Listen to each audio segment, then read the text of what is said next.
પ્રસ્તુત છે પ્રાસંગિક. આજનો વિષય છે અંધધ્વજ દિન. સંપાદન પરેશ મારુ અને પઠન છે તોફિક સમાનું. દેશમાં અંધજનો પ્રત્યેની ફરજ અંગે સમાજને જાગૃત કરવા માટે સમગ્ર દેશમાં રાષ્ટ્રીય અંધધ્વજ દિનની ઉજવણી કરવામાં આવે છે. National association for the blind દ્વારા સંપૂર્ણ અંધ અને અલ્પદ્રષ્ટિ ધરાવતા લોકો શિક્ષણ, તાલીમ, રોજગાર મેળવે અને નેત્રહીનતાની અટકાયત અને નિવારણ અર્થે જનજાગૃતિ લાવવા માટે અખિલ હિન્દ અંધધ્વજ દિનની ઉજવણી કરવામાં આવે છે. વિવિધ સામાજિક, શૈક્ષણિક સંસ્થાઓ, કચેરીઓ, નાણાકીય સંસ્થાઓ, તમામ નાગરિકો નેત્રહીનતાની ઝુંબેશમાં જોડાય તે જરૂરી છે.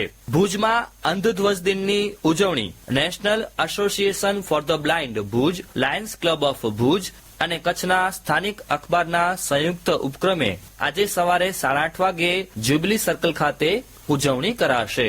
ચક્ષુદાન એ મૃત્યુ પછીનું શ્રેષ્ઠ દાન છે. એ દાનના સંકલ્પ સાથે અંધજનોના કલ્યાણ માટે યથાશક્તિ પ્રમાણે ફાળો આપો એ આપણી નૈતિક ફરજ છે.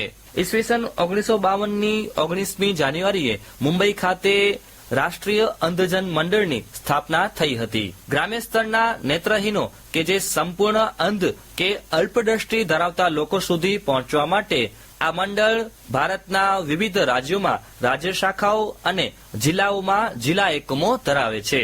તેમના દ્વારા ચાલતા અંધજન તાલીમ કેન્દ્રમાં પ્રજ્ઞાચક્ષુઓ માટે વિવિધ પ્રવૃત્તિઓ ઉપરાંત વધુ વિકલાંગ બાળકો માટે ડે કેર સેન્ટર અને સ્ક્રીન રીડિંગ સોફ્ટવેરની મદદથી કોમ્પ્યુટરની આધુનિક તાલીમની કામગીરી થઈ રહી છે.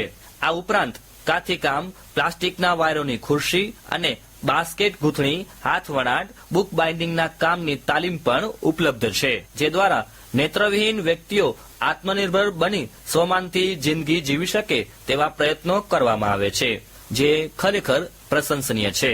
કચ્છમાં અંધજનોના કલ્યાણ સાથે સંકળાયેલ સંસ્થાઓ રાષ્ટ્રીય અંધજન મંડળ શાખા ભુજ, કચ્છ વિકાસ ટ્રસ્ટ રાંધણપર, નવચેતન અંધજન મંડળ માધાપર, જિલ્લા અંધ કલ્યાણ સમિતિ ભુજ, માંડવીની અંધ અપંગ કલ્યાણ સોસાયટી, આ ઉપરાંત અન્ય સેવા સંસ્થાઓ દ્વારા વિવિધ વિકાસ યોજનાઓ અમલી બનાવવામાં આવી છે. કચ્છમાં અન્ય જિલ્લાઓની સરખામણીએ અંધજનોની સંખ્યા થોડીક વધુ છે. આ તમામ લોકો જન્મથી જ અંધ નથી. મોટાભાગના નેત્રહીનો એ આંખ પર ઈજા થવાથી કે શીતળા જેવા રોગો કે અન્ય કારણોસર આંખનું નૂર ગુમાવ્યું છે, તો કેટલાક લોકો મોતિયાની તકલીફ ધરાવે છે અને દર વર્ષે તેમાં ઉમેરો થતો જાય છે. પોષણના અભાવ અને અન્ય કારણોસર દેશમાં મોતિયાનું પ્રમાણ વિશ્વના અન્ય દેશો કરતા વધુ જોવા મળ્યું છે. જિલ્લામાં લોકોને ચક્ષુદાન માટે માર્ગદર્શન આપીને આગળ આવવા માટે અનુરોધ કરાયો છે. દેશમાં ચક્ષુદાનથી મેળવવામાં આવેલ ચક્ષુઓનું અંધજનોને પ્રત્યારોપણ કરીને તેમને નવી દ્રષ્ટિ આપી શકાય છે. સમાજ સહાનુભૂતિ દાખવે એ પૂરતું નથી. એમને સમાજમાં માનભેર પ્રસ્થાપિત કરવા માટે આર્થિક સાધનો ઉપલબ્ધ બનાવીને આપણે હૂંફ આપીએ એ પણ જરૂરી છે.